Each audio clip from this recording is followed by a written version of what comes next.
Have you ever stopped to think about what hides in the depths of your soul when you become intensely attached to someone? Carl Jung, a visionary thinker, used to say, "Until you make the unconscious conscious, it will direct your life and you will call it fate." This sentence is the key to understanding why we so often find ourselves trapped in a web of dependency, which we mistake for love. In this first part, we will explore the shadow, that part of us that fears loneliness, emptiness, and rejection. We will learn to distinguish the fear that disguises itself as love and discover how we can begin to free ourselves from it. The shadow, according to Jung, is everything we repress, everything we don't want to admit about ourselves. When you say, "I can't live without this person," it's not love that's speaking, but your shadow.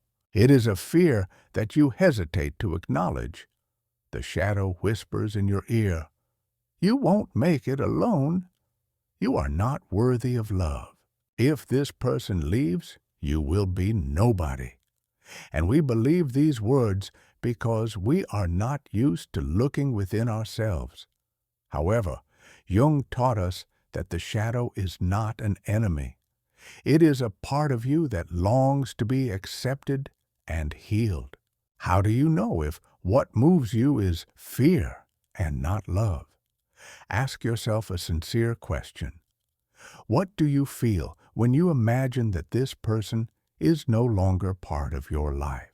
If the answer is panic, the feeling that the ground is disappearing from under your feet, that is not love, it is dependency.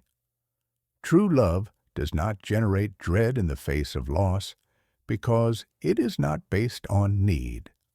Love is freedom. It is the certainty that you are a complete being, with or without the other person. When you attach yourself to someone, it's as if you hand over the keys to all the doors of your house to that person. You are saying, "You decide if I will be happy." But what happens when that person leaves? You feel that the house is empty, that you have been locked out. Jung reminds us that the keys were always with you. You just forgot where to look. Your task is to find them, open the doors, and remember that this house is yours. Without the other person, without their attention, we are left alone with difficult questions. Who am I? What do I really want? Am I worthy of love? These questions scare us because we have become accustomed to looking for the answers on the outside. But Jung believed that loneliness is not a curse, but a gift. It is the moment when you can get to know yourself, find your strength, and build a foundation that no one can destroy. Remember a time when you felt you couldn't let someone go. What was holding you back? The smile, the words, or the fear that without this person you would lose something greater, like security, a purpose, or your identity? If you answer this question honestly, you will begin to see the shadow. And this is no reason for shame. It is the beginning of your path to freedom. Jung taught that healing begins with acceptance. Don't try to push the fear away. Don't judge yourself for being afraid of loneliness. Instead, sit with this feeling. Ask it, "What do you want to tell me?" Maybe your fear is saying, "I don't believe you are strong enough," or "I'm afraid no one else will love you." Listen to it as a friend, not as an enemy, because by accepting the fear, you take away the power it has over you. Now, let's move on to practical steps. First, stop seeking confirmation of your worth in another person. Every time you think, "If he loves me, then I am important," you are giving away your power. Start finding that confirmation within yourself. Write down 3 things you value in yourself, regardless of others' opinions. It could be your kindness, your ability to laugh at difficulties, your talent for seeing beauty in small things. These are your keys. Second, start building a life that makes you happy, even without the presence of another person. Do what you have been putting off. Maybe it's dance classes, reading books, a solo trip. Jung said that our soul grows when we follow our inner calling. Find that calling. It will lead you back to yourself. Third, stop idealizing the person you are afraid of losing. Often, we create an image in our mind that does not correspond to reality. We think, he was perfect. My life is empty without him. But this is an illusion created by your shadow. Write down what connected you to this person. But be honest. What moments were painful? When did you feel devalued? This will help you see him not as a savior, but as a human being with his own flaws. And finally, give yourself permission to be vulnerable. Jung believed that vulnerability is not weakness, but strength. When you allow yourself to feel the pain, the fear, the uncertainty, you become freer. You stop being a hostage to your emotions. You begin to see that these feelings are not you, but just passing shadows. Think about what your shadow is trying to protect. What lesson does it want to teach you? This journey within yourself is not always pleasant, but it is necessary. Because, as Jung said, a person only becomes whole when they find their own shadow. And when you do that, you will discover that the fear of loss is not the end, but the beginning of a path to a love that does not imprison, but liberates. What if letting go is not a loss, but a return to yourself? Carl Jung stated, "True freedom begins where dependence on what is external ends." In this stage, we will transform the act of letting go into an art, a process that does not destroy, but heals. If you feel that your hands are still tightly gripping the rope that ties you to another person, it is time to learn to loosen your fingers. And if you are enjoying this journey, I invite you to subscribe. It is a simple and free gesture to become part of a community that chooses wisdom. Letting go does not mean forgetting or erasing someone from your life. It means recovering the energy you invested in trying to hold on to that person. Jung taught us that our psyche seeks balance, but when we cling to someone, we disturb this harmony. We give away our strength, our joy, our sense of worth. And when the person leaves, we feel drained. But the truth is that you have lost nothing but an illusion. Your energy is still with you, and letting go is the way to recover it. The first step is to accept reality. Jung said that resisting the truth only intensifies suffering. If the person no longer wants to be with you, if the relationship has come to an end, acknowledge it.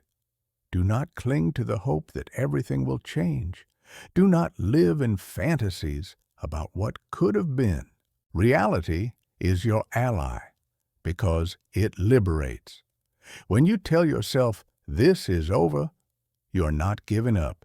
You're choosing yourself. Now, let's try something. Close your eyes for a second and imagine the person you're afraid to let go of. What do you see? Their face? The moments you spent together? Now ask yourself, what am I holding in my hands? Is it the real person or the image I created? Often, we do not cling to the person, but to the idea we have of them. We hold on to memories, to dreams, to what they could have been. But Jung reminded us, the past is a shadow, and you live in the present.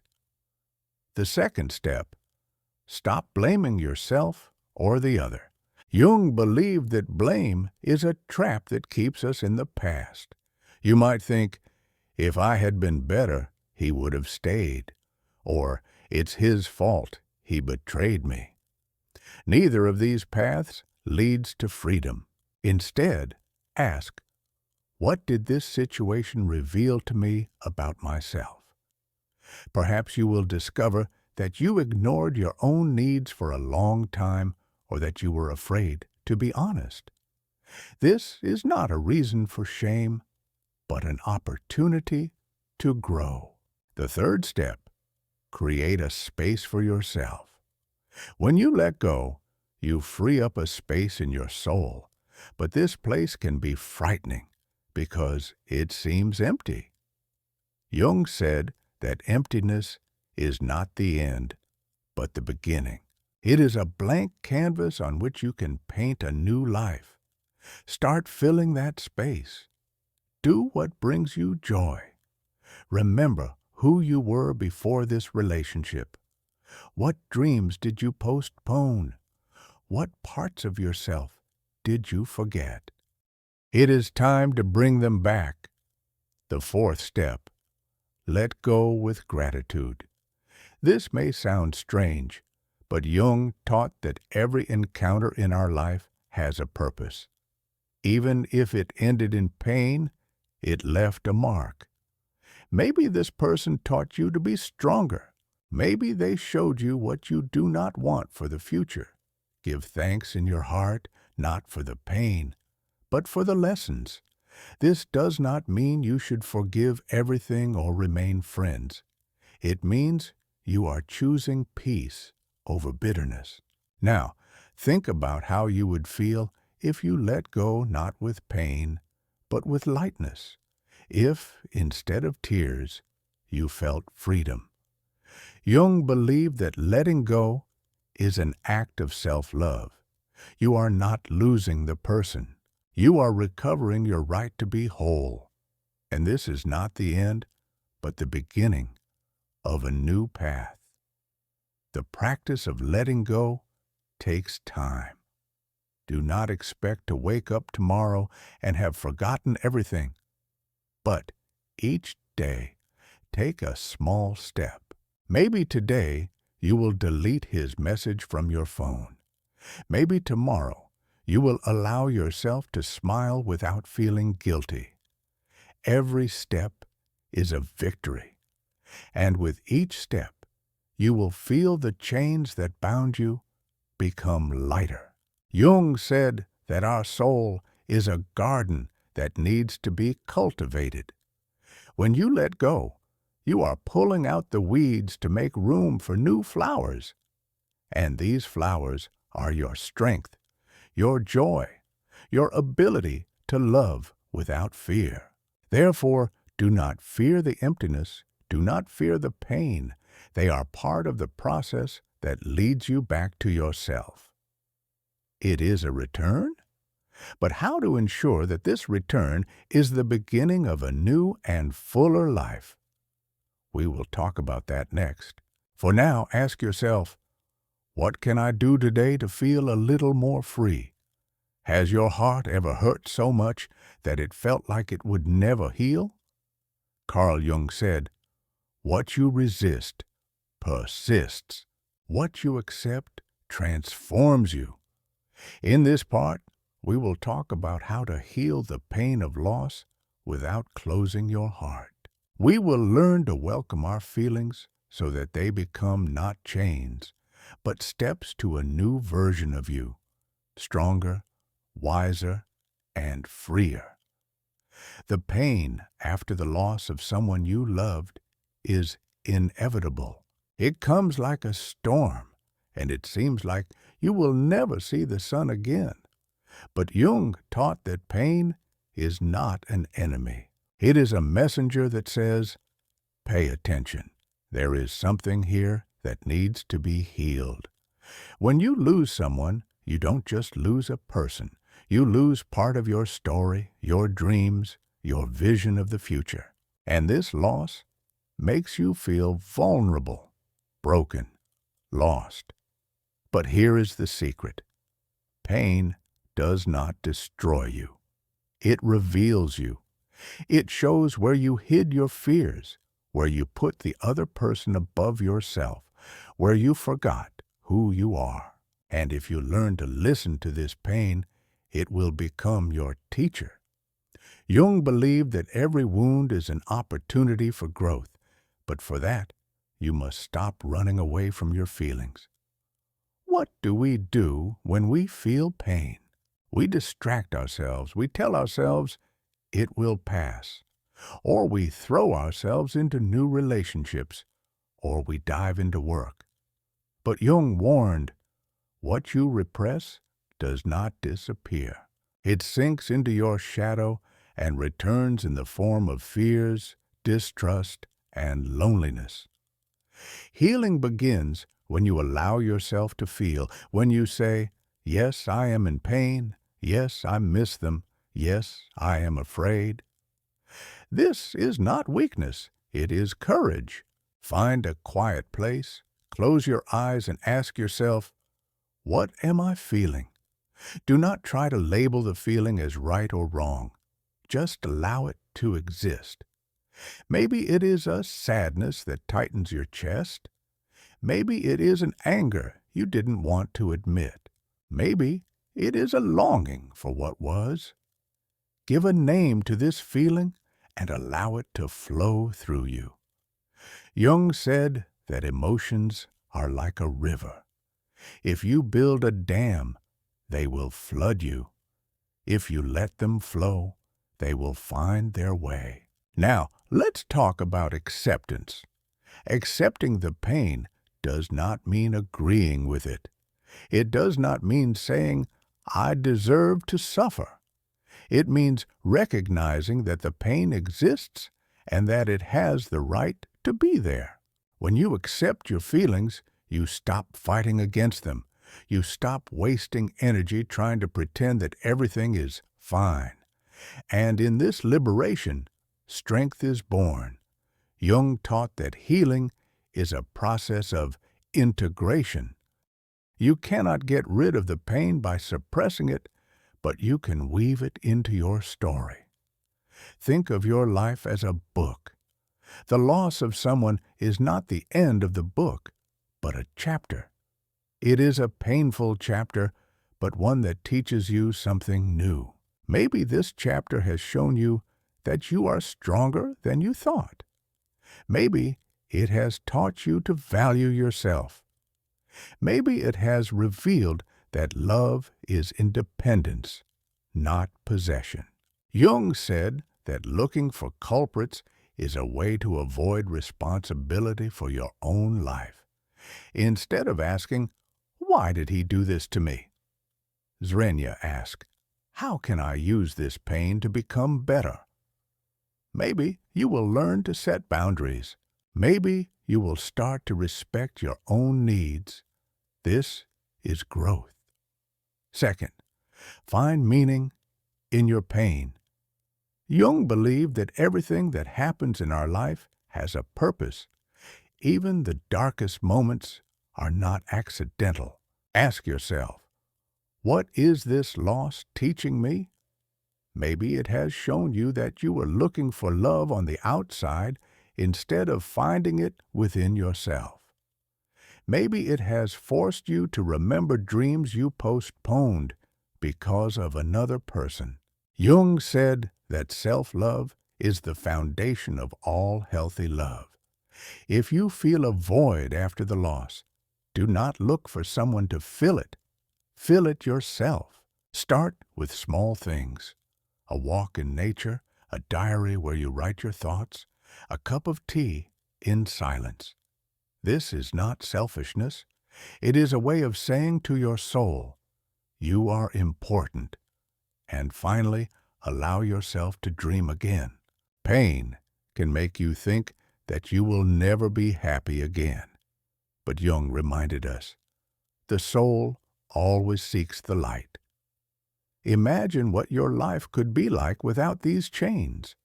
Who are you when you are free? What do you want to create? These dreams are your future, and they are waiting for you to take the first step. Think about how your pain can be a great teacher, what it wants to show you. This is a journey through the darkness towards the light, and you are already on your way. In the next part, we will learn to build a life where love does not imprison, but inspires. What if love is not something you receive, but something you give? Carl Jung said, "Love does not demand possession. It demands understanding."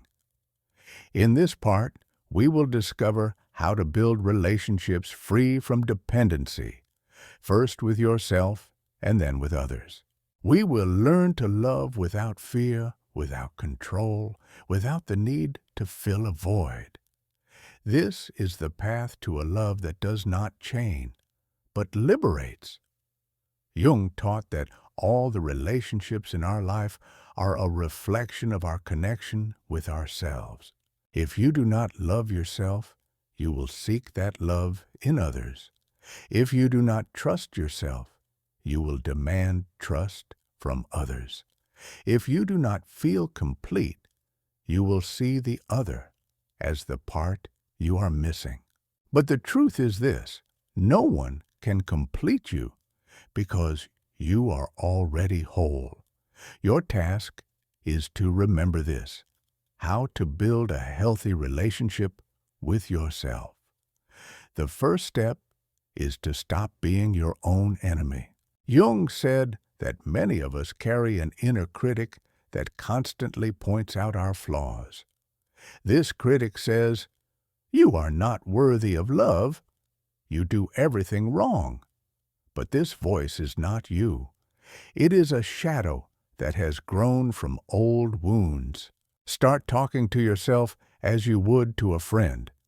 When you make a mistake, ask, "What can I learn from this?" Swing instead of, "Why am I a failure?" Jung believed that self-knowledge is the path to freedom. Ask yourself questions. What makes me happy? What am I afraid of? What do I dream of? Write down the answers in a journal. Come back to them.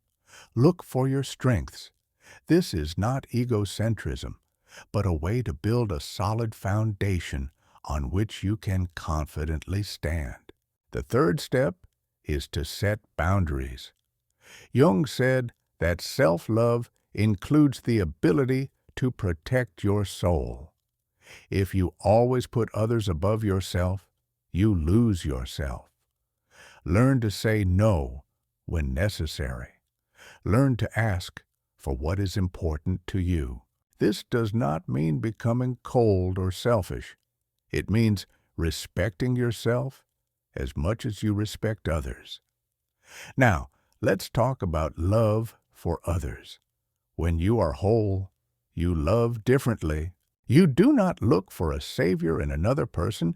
You do not demand that they fill your voids. You love because you want to share, not because you lack something. Jung said that this type of love is a gift, not a transaction. You do not keep score. I gave you so much, now it's your turn. You are simply present, sincerely and freely. How does this manifest in practice? First, stop controlling. Jung taught that control is born from fear. If you fear that the person will leave, you might start checking on them, demanding constant attention, trying to hold them back. But this destroys love. Instead, give the person freedom. If they stay, it will be by their choice, not by your manipulation. Second, be honest. Jung believed that authenticity is the basis of any relationship. If you feel pain, talk about it. If you are happy, share it. Do not pretend to please. Honesty creates trust, and trust is what makes love light. Jung said that everything that is alive grows and transforms. Relationships cannot remain the same as on the first day. Sometimes this means that people part ways, and that is not a failure, but part of life. If you love without chains, you will be able to let go in peace, knowing that it was the right thing for both of you. Now think, how would you love if you were not afraid of losing? How would you build relationships if you knew that you are already enough? Jung taught that love is not an external source, but an inner light. When you find this light in yourself, you begin to shine, and this light attracts those who are ready to walk beside you without holding you back. The practice of loving without chains takes time. Start small, a kind gesture to yourself, an honest word to the other, a moment when you allow yourself to be vulnerable. Each step like this brings you closer to freedom. Jung said that our soul is a river that always seeks the way to the sea. Your sea is a life full of a love that does not limit, but inspires. What will you choose today? To remain attached to old patterns or to start building a love that gives you wings? In the next part, we will conclude our journey learning to live a full life, where love is a choice, not a necessity. What if your life could be free from the fear of loss? Carl Jung said, "Man becomes what he chooses to be." In this final part, we will bring together everything we have learned and build a life where love is not chains, but wings. We will learn to live fully, freely, and with an open heart, without letting the past hold you back. And remember, consider subscribing to the channel because by doing so, you join those who choose to grow on the inside instead of blaming the world. You have come a long way. You have learned that love is not dependency, but a choice. That letting go is not a loss, but a return to yourself. That pain is a teacher, not an enemy. Now it is time to apply this wisdom to create a life where you not only survive, but thrive. Jung believed that our soul longs for wholeness, to express itself in all its beauty. But for this to happen, you must release the last chains. What are these chains? They are the memories you revisit like old photographs, thinking, "What if?" It is the hope that the person will return and everything will be as before. It is the fear that, without them, you will never be happy again. Jung said that the past is a shadow that follows you, but it should not define your path. To become free, you must turn towards the light, towards the present, towards yourself, towards the opportunities that await you. The first step is to stop living in the past. Jung taught that we often cling to old stories because they give us a sense of familiarity. Even if they are painful, they are known. But habit is not life. It is a prison. Ask yourself, how much energy do I spend thinking about what has passed? How much of my time do I dedicate to a person who is no longer in my life? Every time you catch yourself in these thoughts, redirect your attention. Write down what you are grateful for today. Do something that makes you happy now. The second step is to create a new story. Jung said that our life is a narrative that we write every day. If your old story was about loss, dependency, and pain, start writing a new one. Who are you in this story? A hero who overcomes difficulties, an explorer who discovers new horizons. Write this story with your actions.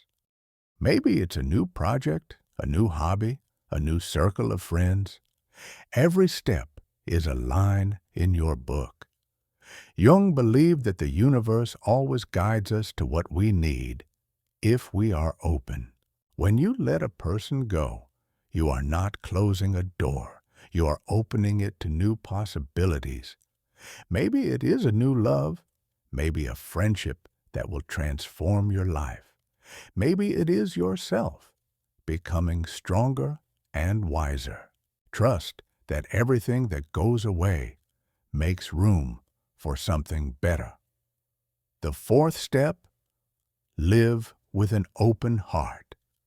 Jung said that love is not something you find, but something you create. Do not close yourself off because of the pain. Do not let fear dictate your decisions. Love again, but this time differently. Freely, sincerely, without the expectation that another person will make you happy. This is the love that does not destroy, but builds. Now, think about what your life would be like if you were completely free, if you knew that everything you need is already within you. Jung said that true freedom is not the absence of commitments, but the absence of fear. When you stop fearing loss, you start to truly live. You begin to see the beauty in each day, in each person, in each moment. The practice of living without chains is a daily choice. Choose yourself, even when it is scary. Choose love, even when it makes you vulnerable. Choose growth, even when it is painful. Jung said that our soul is a star that wants to shine, and when you release the chains, you allow that star to light up. Your life is waiting for you. It is not in the past, nor in the person you lost, nor in the dreams of what could have been. It is here and now, in your hands. What will you do with it? What story will you write? Jung said that the greatest adventure is to become who you were destined to be, and that adventure begins today. Thank you for walking this path with me. Subscribe to continue growing, learning, and finding freedom, because a life without chains is not a dream. It is a reality that you can create, and I believe you are ready.